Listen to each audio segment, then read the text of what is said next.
പൃഥ്വിരാജ് വേറെ ലെവല്. കാരണം അവനൊക്കെ ഭാഗ്യവാനാണ് ഇങ്ങനെ ഒരു പടമൊക്കെ ചെയ്യാൻ പറ്റുന്നത്. ഒരു ഡയറക്ടറുടെ ഒരു ഡ്രീമാണ് ഇങ്ങനെയൊക്കെ ഒരു പടം ചെയ്യാനുള്ളത്. പക്ഷെ അത് രാജുവിന് കിട്ടിയിട്ടുണ്ട്. അത് നമുക്ക് എങ്ങനെയായാലും ആ ഒരു മൂന്നാമത്തെ ഭാഗത്തിന് വേണ്ടി വെയിറ്റ് ചെയ്യാം. പടം ഉഗ്രൻ പടാണ്. പൃഥ്വിരാജിനെ കുറിച്ച് ചോദിക്കുമ്പം പൃഥ്വിരാജ് വേറെ ലെവല്. പൃഥ്വിരാജ് ഭാഗ്യമുള്ള പയ്യനാണ്. കാരണം ഇത്തരം സിനിമകളൊക്കെ ചെയ്യാൻ വേണ്ടി പറ്റിയല്ലോ എന്നൊക്കെയാണ് മേജർ രവി സിനിമ കണ്ട് ഇറങ്ങിയതിന് ശേഷം വണ്ടിയിൽ നിന്ന് മാധ്യമപ്രവർത്തകരോട് പറഞ്ഞത്. അതായത് സിനിമ മൊത്തം കണ്ടതിന് ശേഷം മാധ്യമപ്രവർത്തകർ എന്തുണ്ട് സിനിമ ചോദിക്കുമ്പോൾ വേറെ ലെവൽ, പൃഥ്വിരാജ് വേറെ ലെവൽ, പൃഥ്വിരാജിൻ്റെ സംവിധാനം വേറെ ലെവൽ. അതേപോലെ തന്നെ പൃഥ്വിരാജിന് കിട്ടിയ ഒരു ഭാഗ്യമാണ് ഇത്തരം ഒരു വലിയൊരു പടം ചെയ്യാൻ പറ്റിയത് എന്നൊക്കെയാണ് മേജർ രവി പറഞ്ഞത്. എന്നാൽ മേജർ രവി പോയതിന് ശേഷം എമ്പുരാൻ സിനിമ കണ്ടിട്ട് കുറച്ച് ആളുകൾ ഈ പടത്തിനെതിരെ പ്രതികരിക്കാൻ തുടങ്ങി. പടത്തിനെതിരെ വല്ലാത്ത രീതിയിൽ ആ ഗോത്ര സംഭവങ്ങളൊക്കെ ഉണ്ട് എന്ന രൂപത്തിൽ പ്രതികരിക്കാനും വിവാദം ഉണ്ടാക്കാനും തുടങ്ങിയപ്പോഴാണ് വീണ്ടും നമ്മളെ മേജർ രവി വീണ്ടും വന്നത്. ആ മേജർ രവി പോസ്റ്റിലൂടെ പറയുന്നത് വെച്ചാൽ പിന്നീട് എന്താ സംഭവിച്ചതെന്ന് വെച്ചാൽ ഏകദേശം ഇത് വലിയ വിവാദമാകുന്നുണ്ട് എന്ന് തോന്നിയ ഉടൻ തന്നെ പ്രത്യേകിച്ചിട്ട് ഈ ഒരു വിവാദം ഉണ്ടാക്കുന്ന ആളുകളുടെ ഒപ്പരം ഉള്ള മേജർ രവി എന്താ ചെയ്തത്, അതിൽ അഭിനയിച്ച മോഹൻലാലിനെ എങ്ങനെയെങ്കിലും സംരക്ഷിക്കണം എന്ന രൂപത്തിലാണ് പിന്നീട് വന്നത്. അപ്പം പിന്നീട് വന്നിട്ട് എന്താ ലൈവിൽ പറഞ്ഞത്, മോഹൻലാൽ ഈ സിനിമ ഒരിക്കലും റിലീസിന് മുമ്പേ കാണൂല. അതായത് ഞാൻ സംവിധാനം ചെയ്ത അല്ലെങ്കിൽ ഞാൻ പ്രൊഡ്യൂസ് ചെയ്ത പടങ്ങളൊക്കെ മോഹൻലാൽ ഒരിക്കലും കണ്ടിട്ടില്ല. അതായത് ഞാൻ പറഞ്ഞു തരുന്ന സമയത്തും അത് കാണാതെയാണ്, അത് റിലീസ് ചെയ്തതിന് ശേഷമാണ് മോഹൻലാൽ കാണുന്നത്. അങ്ങനത്തെ ഒരു സ്വഭാവമാണ് മോഹൻലാലിന് ഉള്ളത്. മോഹൻലാൽ എൻ്റെ ഏറ്റവും അടുത്ത സുഹൃത്താണ്, എനിക്കറിയാം, ഞാൻ പറയുന്നതാണ് സത്യം, നിങ്ങളത് വിശ്വസിക്കൂ എന്ന രീതിയിലാണ് ലൈവിൽ വന്നിട്ട്, അതായത് മോഹൻലാലിനെ സംരക്ഷിക്കാൻ വേണ്ടിയിട്ട് എന്തൊക്കെ ചെയ്യാൻ പറ്റും ആ രീതിയിലാണ് അവിടെ ചെയ്തത്. കാരണം മോഹൻലാലല്ല തെറ്റ് ചെയ്തത്, ഇത് തെറ്റ് ചെയ്തത് മുരളി ഗോപിയും പൃഥ്വിരാജും കൂടി മോഹൻലാലിനെ കുടുക്കിയതാണ് എന്ന രീതിയിൽ ജനങ്ങളെ തെറ്റിദ്ധരിപ്പിക്കാനുള്ള ശ്രമമാണ് മേജർ രവി പിന്നീട് ചെയ്തിരിക്കുന്നത്. ഓക്കെ, അപ്പൊ അതുകൊണ്ട് മോഹൻലാലിനെ ഞാൻ ഈ സിനിമ കണ്ടിട്ട് അദ്ദേഹം വിട്ടു എന്ന് പറയുന്നിടത്താണ് ആ ജസ്റ്റിഫിക്കേഷൻ ഞാൻ തന്നത്. Mohanlal should apologise four what he did. അദ്ദേഹം ഓൾറെഡി എഴുതി വെച്ചിട്ട് എനിക്കറിയില്ല അത് റിലീസ് ചെയ്തോ ഇല്ല എന്നുള്ളത്. ഞാൻ കണ്ടതാണ്. അദ്ദേഹത്തിന് വളരെയധികം മാനസികമായിട്ട് വിഷമമുണ്ട്. അപ്പൊ സിനിമ കാണാതെ ഫസ്റ്റ് ഷോ കണ്ടത് ഞങ്ങളൊക്കെ ഒരുമിച്ചിരുന്നിട്ടാണ് കണ്ടിരിക്കുന്നത്. പിന്നെ സിനിമയ്ക്കകത്തുള്ള ചില പ്രശ്നങ്ങളും ഇത്രയധികം പ്രശ്നം ഉണ്ടാക്കാനുള്ള കാരണങ്ങളും ഇതിനകത്തുള്ള അദ്ദേഹം അതിനുശേഷം കണ്ടിട്ടുള്ള പ്രശ്നങ്ങളെല്ലാം കട്ട് ചെയ്ത് കളയാൻ വേണ്ടി ഓൾറെഡി ഇൻസ്ട്രക്ഷൻ കൊടുത്ത് ഇന്ന് 6 മണിക്ക് ശേഷം 26ഓളം മിനിറ്റിന്റെ കട്ടിങ് ആ സിനിമയ്ക്കകത്ത് വരുന്നുണ്ടെന്നുള്ളതാണ് ഞാൻ കേട്ടത്. അത് ചെയ്തിട്ടുണ്ടെങ്കിൽ, മോഹൻലാൽ അത് ചെയ്തിട്ടുണ്ടെങ്കിൽ അദ്ദേഹം അവിടെയാണ് ജസ്റ്റിഫിക്കേഷൻ ചെയ്തിരിക്കുന്നത്. അപ്പൊ അതുകൊണ്ട് നിങ്ങൾ ആദ്യം മനസ്സിലാക്കി ഇദ്ദേഹം കണ്ടിട്ട് റിലീസ് ചെയ്തിട്ടുള്ള ഒരു സിനിമയല്ല അത്. അത് ഞാനിപ്പോഴും എനിക്ക് ആധികാരികമായിട്ട് പറയാൻ പറ്റും. പിന്നെ ആ സിനിമയുടെ കണ്ടന്റ് പ്രശ്നങ്ങളുണ്ട്, എല്ലാവർക്കും വിഷമിക്കത്തക്ക രീതിയിലുള്ള പ്രശ്നങ്ങൾ അതിനകത്തുണ്ട്. പക്ഷെ മോഹൻലാൽ വരുന്നത് ആ സിനിമയ്ക്കകത്ത് 1 മണിക്കൂറും 5 മിനിറ്റും കഴിഞ്ഞിട്ടാണ്. ഇതിനു മുന്നെയാണ് ഈ പ്രശ്നങ്ങളൊക്കെ, ഗോത്ര ഇഷ്യൂ, മറ്റേ ഇഷ്യൂ, ആ എല്ലാ ഇഷ്യൂകളും വന്നിട്ടുണ്ടെങ്കിൽ സിനിമ തന്റെ പോർഷൻ മാത്രം ഡബ് ചെയ്ത് പോകുന്ന ഒരു വ്യക്തിയാണ് മോഹൻലാൽ. അവിടെ ഇരുന്ന് മറ്റുള്ള പോർഷൻസ് ഒന്നും കാണില്ല. അപ്പൊ ഒരു സിനിമയെ ടോട്ടാലിറ്റിയിൽ കാണാൻ പലപ്പോഴും സാധിച്ചു എന്ന് വരില്ല. അതിനെക്കുറിച്ച് ചിന്തിക്കാം. ആദ്യമായിട്ട് കാണുന്ന സമയത്ത് പെട്ടെന്ന് തോന്നും, യെസ്, അയ്യോ ഇതെന്താണെന്നുള്ളത്.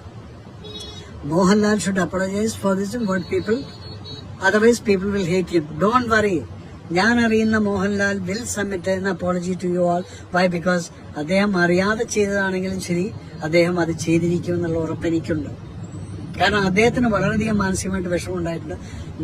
കാരണം നമ്മളെല്ലാം സ്നേഹിക്കുന്ന ഒരു വ്യക്തി ഇതുപോലെ എന്തെങ്കിലുമൊക്കെ കേൾക്കുന്ന സമയത്ത് പെട്ടെന്ന് തളർന്നു പോകും. അതുകൊണ്ട് ഞാനിവിടെ അദ്ദേഹത്തെ വൈറ്റ് വാഷ് ചെയ്യാനും പൂജിക്കുന്നത്, ഞാൻ അറിയുന്ന മോഹൻലാലിനെ നിങ്ങൾക്ക് പറഞ്ഞു മനസ്സിലാക്കാമെന്നാണ്. നിങ്ങൾ എപ്പോഴും അദ്ദേഹത്തിന്റെ കൂടെ എന്നെ കണ്ടുവന്ന് വരില്ല, ഞാൻ പറയില്ലേ. ഞാൻ പുറത്തു നിന്നുകൊണ്ട് പ്രൊട്ടക്ട് ചെയ്യുന്ന ഒരു വ്യക്തിയാണ്. കാരണം നിങ്ങളെപ്പോലെ വലിയൊരു ഫാനാണ് ഞാൻ, അത്രയേ ഉള്ളൂ. പിന്നെ ആ സിനിമയ്ക്കകത്ത് എഴുത്തുകാരൻ എന്ന് പറയുന്നത് മുരളി ഗോപി എന്ന് പറയുന്ന എന്റെ സഹോദരനടുത്ത് എനിക്ക് ഒന്നേ പറയാം, നമ്മൾ എന്നെ പോലുള്ള തന്നെ എഴുതുന്നത് എന്റെ വികാരമായിരിക്കാം. അത് നിങ്ങൾ എങ്ങനെ എടുക്കുന്നു എന്നുള്ളത് അത് നിങ്ങളുടെ, കാരണം ഞാൻ എഴുതിയിട്ടുള്ള സിനിമയ്ക്കകത്ത് നിങ്ങൾ ഭാരതമാതാക്കി ചെയ്യുന്ന വിളിച്ചിട്ടുണ്ടെങ്കിൽ ഞാൻ വിചാരിച്ച കാര്യം നിങ്ങൾ ചെയ്തിട്ടുണ്ട്. That is what is my concern. അതാണ് ഞാൻ ചെയ്തിരിക്കുന്നത്. അപ്പൊ മുരളി അത് ചെയ്യുന്ന സമയത്ത് ആ പടം തുടങ്ങുന്ന സമയത്ത് കലാപങ്ങളിൽ മുസ്ലിം സഹോദരന്മാരെ പോയി അറ്റാക്ക് ചെയ്യുന്ന, ഹിന്ദു ശൂലം എല്ലാം കൊണ്ടുപോയിട്ട് അതൊന്നും ചെയ്യുന്ന കാണിക്കാനുള്ള ഗട്സ് കാണിച്ചിട്ടുണ്ടെങ്കിൽ അതിന്റെ തുടക്കം മുതലൊക്കെ എവിടുന്നത് തുടങ്ങി, ആ വണ്ടി എങ്ങനെ കത്തി, ആര് കത്തിച്ചു, എന്തുകൊണ്ടൊരു കമ്പാർട്ട്മെന്റിനകത്ത് 53 പേര് മരിച്ചുപോയി, കാരണം 4 വശത്തും വാതിൽ അടച്ചു വെച്ചിട്ടാണ് ഈ ആളുകൾ അവരെ കത്തിച്ചു കളഞ്ഞിരിക്കുന്നത്. അപ്പൊ ഇതെല്ലാം കോടതി റൂളും സുപ്രീം കോടതി അടക്കം ശരിവെച്ച് ശിക്ഷയും കഴിച്ചിട്ടുള്ള കാര്യം. എന്തുകൊണ്ട് അത് തുടങ്ങി വെച്ചിരുന്നെങ്കിൽ ഇത് ഇത്രയും വലിയ വിഷയം ആവില്ലായിരുന്നു. അത് പറയാതെ വെറും മുസ്ലിം സഹോദരങ്ങളെ കൊല്ലുന്ന ഹിന്ദുക്കളെന്ന് കാണിച്ചു കഴിഞ്ഞാൽ ഇവിടെ വർഗീയതയല്ലേ സംസാരിച്ചിരിക്കുന്നത്. അപ്പൊ അവിടെ ശ്രദ്ധിക്കേണ്ടതായിരുന്നു.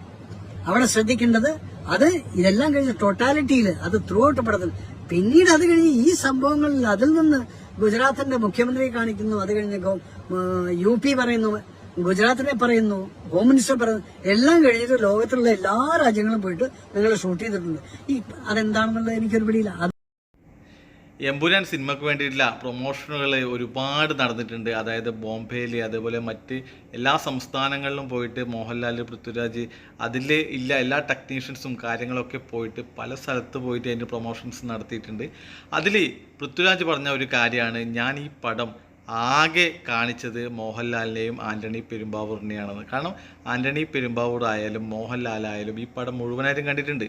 ഈ ഗോത്രയിലെ സംഭവങ്ങൾ, ഈ പടത്തിൻ്റെ ശരിയായ കഥ, ഒരിക്കലും കഥ വായിക്കാതെ ഒന്നും ലാലേട്ടനായാലും ഈ ആൻ്റണി പെരുമ്പാവൂരായാലും ഇതിനൊന്നും നിൽക്കില്ല എന്ന് മലയാളികൾക്കെല്ലാം അറിയാം. ഒരു സത്യസന്ധമായ കാര്യമാണ്. കാരണം എന്ന് വെച്ചാൽ ആ പടത്തിൻ്റെ ഏറ്റവും പ്രധാനപ്പെട്ട ഭാഗമാണ് ആ തുടക്കത്തിലുള്ള സംഭവം.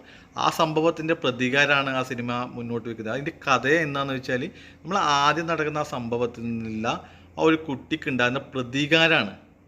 അപ്പോൾ ആ പ്രതികാരം അത് വെച്ചാൽ നമ്മളിനി എത്ര ആ സീനുകൾ മുറിക്കപ്പെട്ടു എന്ന് പറഞ്ഞാലും ആ സീനുകളാണ് ആ പടത്തിൻ്റെ പ്രധാന ഭാഗം. ഇനി ആ സീനില്ലെങ്കിൽ ആ പടമില്ല. ആ സീനുകൾ വെട്ടിമുറിച്ചാൽ പിന്നെ നമുക്ക് എന്ത് പടമില്ലേ? കാരണം അതിൻ്റെ പ്രതികാരമാണ് ഈ പടത്തിൻ്റെ ശരിയായ കഥ എന്ന് പറയുന്നത്. അപ്പോൾ പറഞ്ഞു വന്നതെന്ന് വെച്ചാൽ ഈ നമ്മുടെ ലാലേട്ടനെ വല്ലാത്ത രീതിയിൽ പുകഴ്ത്തുകയും, അല്ലാണ്ട് ലാലേട്ടൻ ഇതൊന്നും അറിഞ്ഞിട്ടില്ല, ലാലേട്ടൻ ഇത് അറിഞ്ഞിട്ടുണ്ടെങ്കിൽ ഒരിക്കലും ഇതിന് നിൽക്കില്ല എന്നൊക്കെ രീതിയിലാണ് മേജർ രവി പറഞ്ഞത്. അപ്പോൾ കൊടുക്കാൻ ശ്രമിക്കുന്നത് പൃഥ്വിരാജാണ് ഇതിൻ്റെ പിറകിൽ, അല്ലെങ്കിൽ ഈ മുരളി ഗോപിയാണ് ഇതിൻ്റെ പിറകിൽ എന്ന രൂപത്തിലാണ് മേജർ രവി ലൈവിൽ വന്ന് പറഞ്ഞത്. കാരണം അതൊരു ശരിയായ രീതിയല്ല. കാരണം എന്ന് വെച്ചാൽ എമ്പുരാൻ എന്ന് പറഞ്ഞ ടീമാണ് ഇതൊക്കെ തീരുമാനിക്കുന്നത്. മോഹൻലാൽ ഈ ഒരു വിഷയത്തിൽ പറയുമ്പോഴും പറഞ്ഞത് എമ്പുരാൻ ടീമാണ് ഇതൊക്കെ ചെയ്തത് എന്ന രൂപത്തിലാണ്. അതൊരു ടീം വർക്കാണ്. സിനിമയായാലും മറ്റ് ദൃശ്യാവിഷ്കരണങ്ങൾ, അതിൻ്റെ കാര്യങ്ങളും മറ്റും എല്ലാം ഒരു ടീം വർക്ക് തന്നെയാണ്. അപ്പോൾ എന്തെങ്കിലും ഒരു വിഷയം ഉണ്ടെങ്കിൽ അത് മോഹൻലാൽ അറിഞ്ഞിട്ടില്ല, അല്ലെങ്കിൽ ആൻ്റണി പെരുമ്പാവൂർ അറിഞ്ഞിട്ടില്ല, പൃഥ്വിരാജ് മാത്രമാണ് ഇതിൻ്റെ എല്ലാം എന്നൊക്കെ പറഞ്ഞിട്ട് ചെയ്യുന്നത് തീരെ ശരിയല്ല. കാരണം ഇവൻ പ്രത്യേകിച്ചിട്ട് മേജർ രവി മോഹൻലാലിനെ വെളുപ്പിക്കാനാണ് ആ ലൈവ് ഇട്ടതെന്ന് കൃത്യമായിട്ട് മനസ്സിലായിട്ടുണ്ട്. അതിന് പൃഥ്വിരാജിൻ്റെ അമ്മ മല്ലിക സുകുമാരൻ കൃത്യമായിട്ട് മറുപടി പറയുന്നുണ്ട്. കാരണം എന്ന് വെച്ചാൽ ആ മേജർ രവിയുടെ ലൈവ് കണ്ട എല്ലാവർക്കും ബോധ്യപ്പെടും. കാരണം പൃഥ്വിരാജിനെ ഒറ്റപ്പെടുത്താനുള്ള ശ്രമങ്ങളാണ് മേജർ രവി അതിൽ നടത്തിയിരുന്നത്. ശരിക്കും പറഞ്ഞാൽ മേജർ രവി ഈ ലൈവ് ഇട്ടതിലൂടെ ചെയ്തതെന്ന് വെച്ചാൽ ശരിക്കും ലാലേട്ടനെ ആളുകളുടെ മുമ്പിൽ ഒരു കളിയാക്കുന്ന രീതിയിലാണെന്നാണ് എനിക്ക് തോന്നിയത്. കാരണം വെച്ചാൽ ലാലേട്ടൻ്റെ അഭിപ്രായങ്ങളുണ്ടാവും. ആ അഭിപ്രായം പറയാൻ വേണ്ടിയിട്ട് ലാലേട്ടന് കൃത്യമായിട്ട് സോഷ്യൽ മീഡിയൻ്റെ അല്ലെങ്കിൽ മറ്റ് അഭിമുഖങ്ങൾക്കോ ഏതിലും കൂടെയെങ്കിലും ലാലേട്ടന് ഇത് പറയാൻ പറ്റും.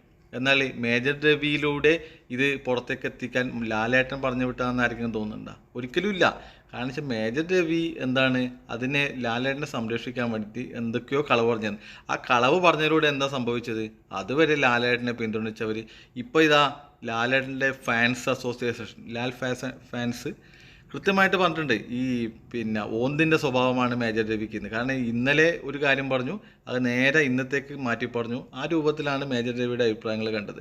കാരണം വെച്ചാൽ മേജർ രവിയാണ് ഇതിൽ കൃത്യമായിട്ട് ഈ ഒരു എമ്പുരാൻ വിഷയത്തിൽ ഇത്രയും സംഭവങ്ങൾ വഷളാക്കിയത്. കാരണം അപ്പുറം പോയിട്ട് അങ്ങനെ പറഞ്ഞു, ഇപ്പുറം പോയിട്ട് വേറെ രീതിയിൽ പറഞ്ഞു. അതിൽ ലാലേട്ടനെ വെറുതെ വലിച്ചിട്ടിട്ട് ഓരോ കാര്യങ്ങൾ പറഞ്ഞിട്ട് ലാലേട്ടൻ്റെ സുഹൃത്താണ് മറ്റേതാണെന്നൊന്നും പറഞ്ഞിട്ട് കാര്യമില്ല. കാരണം ഇതിൽ നിന്ന് ഏറ്റവും കൂടുതൽ ഡാമേജ് ഉണ്ടായത് ലാലേട്ടനാണ്. അതേപോലെ തന്നെ ലാലേട്ടനെ സ്നേഹിക്കുന്നവർക്കാണ്. ലാലേട്ടൻ്റെ ഫാൻസ് അസോസിയേഷൻ ഒരുപാട് പ്രയത്നങ്ങൾ നടത്തിയിട്ടുണ്ട്. നമുക്കറിയാം എമ്പുരാൻ്റെ ഷൂട്ടിങ്ങിന് രാവിലെ 6 മണിക്കൊക്കെ ഷോക്കൊക്കെ അവർ തലേ ദിവസം തന്നെ റൂമെല്ലാം എടുത്തിട്ട് അവിടെ താമസിച്ചൊക്കെയാണ് ഈ പടത്തിന് വേണ്ടിയിട്ടുള്ള പ്രൊമോഷനും കാര്യങ്ങളൊക്കെ ചെയ്തത്. ഒരുപാട് കട്ടൗട്ടുകൾ ചെയ്തിട്ടുണ്ട്, ഒരുപാട് പോസ്റ്ററുകൾ ചെയ്തിട്ടുണ്ട്, ഒരുപാട് കഷ്ടപ്പെട്ടിട്ടാണ് ആ സിനിമയ്ക്ക് വേണ്ടിയിട്ട് അവർ ഫാൻസ് ചെയ്തിരിക്കുന്നത്. അപ്പോൾ ഫാൻസിനെ അടക്കം അപമാനിച്ച തരത്തിലാണ് ഈ മേജർ രവി ഈ വിഷയത്തിൽ ഇടപെട്ടത്. ഈ എമ്പുരാൻ സിനിമയെ ചുറ്റിപ്പറ്റിയുള്ള വിവാദങ്ങൾ ഓരോ ദിവസവും തുടർന്നുകൊണ്ടേയിരിക്കുകയാണ്. ഓരോ ദിവസവും ഓരോ ആൾക്കാർ ഓരോ അഭിപ്രായം പറഞ്ഞുകൊണ്ട് അതിനെ എന്തോ വലിയൊരു സംഭവമാക്കിയിട്ട് മാറ്റുകയാണ്. അത് ഇപ്പം തന്നെ 200 കോടി ക്ലബിലൊക്കെ എത്തിയിരിക്കുകയാണ്. മലയാള സിനിമയിൽ തന്നെ ഏറ്റവും വേഗതയേറിയ ഈ കോടി ക്ലബിൽ കയറിയ ഒരു സിനിമ കൂടിയാണ് ഈ ഒരു സിനിമ. കാരണം അത്രയും വിവാദമാണ് ഉണ്ടാക്കുന്നത്. ആളുകൾ ടിക്കറ്റ് കിട്ടാനില്ല. ശരിക്കും പറഞ്ഞാൽ നിങ്ങൾക്കറിയാം, ബുക്ക് മൈ ഷോയിൽ നോക്കിയാൽ അറിയാം, ഒരാഴ്ചത്തേക്കുള്ള ടിക്കറ്റ് പോലും നമുക്ക് കിട്ടാനില്ല. എല്ലാം ബുക്ക്ഡാണ്. ഇനി മുൻനിരയിൽ മാത്രം കുറച്ച് സീറ്റുകൾ മാത്രമേ അവൈലബിൾ ഉള്ളൂ. എല്ലാ സീറ്റുകളും ഒരു ആഴ്ചത്തേക്ക് ഇനി നോക്കണ്ട, എല്ലാം ബുക്ക്ഡാണ്. അത്രയും ആളുകൾ ഈ പടത്ത് കാണാൻ വേണ്ടിയിട്ട് പോയിക്കൊണ്ടിരിക്കുകയാണ്. ഇപ്പം എന്ന് വെച്ചാൽ രാഷ്ട്രീയ മേഖലയിലെ നേതാക്കളടക്കം ഈ പടം കാണാൻ വേണ്ടി പോകുന്നു. കാരണം ഇതിനെ അത്രയും വിവാദമാക്കുകയും ഒരു വിഭാഗം വല്ലാത്ത രൂപത്തിൽ ഇതിനെ എതിർക്കുന്നതിൻ്റെ ഭാഗമായിട്ടാണ് ഈ പടം ഹിറ്റാവുന്നത്. അതാണ് ചിന്തിക്കേണ്ടത്. ഈ മേജർ രവിയെ പോലുള്ള ആളുകൾ ലാലേട്ടനെ സംരക്ഷിക്കും എന്നൊക്കെ പറഞ്ഞിട്ടാണ് ഈ ലൈവൊക്കെ വന്നത്. പക്ഷേ ആ ലൈവിലൂടെ മോഹൻലാലിനെ അപമാനിക്കുകയും ചെയ്യുന്നത് ഈ മേജർ രവിയെ പോലുള്ള ആളുകളുടെ ഫ്രണ്ട്ഷിപ്പ് ലാലേട്ടൻ ഇനിയെങ്കിലും ഒന്ന് ശ്രദ്ധിക്കുന്നത് നല്ലതാണ്. ഇത്തരം ഫ്രണ്ട്സ് എന്ത് രീതിയിലാണ് സംരക്ഷിക്കുന്നത്, അല്ലെങ്കിൽ ഏത് രീതിയിലാണ് ഇത്തരം കാര്യങ്ങൾ പറഞ്ഞിട്ട് അപമാനിക്കുന്നത് എന്ന് ലാലേട്ടൻ തിരിച്ചറിയണം. കാരണം ഇത്തരം സുഹൃത്തുക്കൾ നമുക്ക് ഉണ്ടാക്കുന്ന ഡാമേജുകൾ നമുക്ക് തിരിച്ചറിയാൻ പറ്റണം എന്നത് പറയാനില്ല. കാരണം വെച്ചാൽ മേജർ രവി ഈ ഒരു വിഷയത്തിൽ, എമ്പുരാൻ വിഷയത്തിൽ ഏറ്റവും കൂടുതൽ ഇവർക്കെല്ലാം ഡാമേജ് ഉണ്ടാക്കിയ ഒരു വ്യക്തിയാണ് മേജർ രവി. മേജർ രവിയുടെ അഭിപ്രായങ്ങൾ അന്ന് സിനിമ കണ്ട് ഇറങ്ങിയ സമയത്ത് കൃത്യമായിട്ട് പറഞ്ഞതാണ്. പക്ഷേ പിറ്റേ ദിവസം ഈ ഒരു രീതിയിൽ പറഞ്ഞതാണ് അത് വലിയ വിവാദമാവുകയും മറ്റുള്ളവർക്ക് എല്ലാവർക്കും ഒരു അപമാനം, ഒരു വേറെ രീതിയിൽ ലാലേട്ടൻ്റെ ഒരു മോശമായി ചിത്രീകരിക്കുന്ന രീതിയിൽ ആ ഒരു ലാലേട്ടൻ മാപ്പ് പറയും ആ രൂപത്തിലൊക്കെ പറഞ്ഞത് മേജർ രവിയാണ്. അത് അതേപോലെ നടന്നിട്ടുമുണ്ട്. കാരണം എനിക്ക് തോന്നുന്നു ഇപ്പോഴും മോഹൻലാൽ ഈ മേജർ രവിയെ വിശ്വസിക്കുന്നതാണ് ഇതിൻ്റെയൊക്കെ കാരണം. എന്നാൽ ലാലേട്ടന് തീർച്ചയായിട്ടും ഈ ഒരു സൗഹൃദം ഈ മേജർ രവിയുടെ ഈ ഒരു സംഭവങ്ങളൊക്കെ ഏകദേശം മനസ്സിലായിട്ടുണ്ട് എന്നാണ് കരുതുന്നത്. കാരണം നമ്മൾ സൗഹൃദം തിരഞ്ഞെടുക്കുമ്പോൾ നല്ല രീതിയിൽ നമുക്ക് വേണ്ടി ഇടപെടുന്ന ആളുകൾ തിരഞ്ഞെടുക്കും. കാരണം ഇത്തരം അവസ്ഥയിൽ ഈ ഒരു അവസരത്തിൽ ഒരു തരത്തിലും ആ ഒരു പ്രതികരണത്തിന് മേജർ രവി നിൽക്കരുതായിരുന്നു. അത് ലാലേട്ടനാണ് ഡാമേജ് ഉണ്ടാക്കിയത്. ലാലേട്ടൻ അത് തിരിച്ചറിയും എന്ന് തന്നെയാണ് ഞാൻ കരുതുന്നത്.